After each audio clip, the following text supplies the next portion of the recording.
पाकिस्तान में थैलेसीमिया के खिलाफ कुछ इक़दामात ज़रूर किए गए हैं। कुछ सूबों में स्क्रीनिंग से मुतल्लिक कानून साजी भी सामने आई है और सरकारी सतह पर इलाज की सहूलियात भी फराहम की जा रही हैं। लेकिन हकीकत ये है कि ये इक़दामात अब तक इस बीमारी के फैलाव को रोकने के लिए काफ़ी साबित नहीं हुए। हर साल हजारों नए केसेस इस बात की निशानदही करते हैं कि रोकथाम के निज़ाम में खला मौजूद है। अब जरूरत है वाज़ेह और मुअस्सर पॉलिसी की।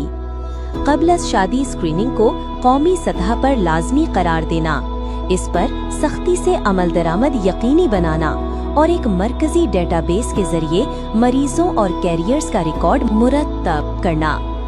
इसके साथ साथ इलाज को मजीद मुअस्सर और काबिल रसाई बनाना भी नागुज़ीर है, ताकि हर मरीज तक बर वक्त सहूलत पहुँच सके।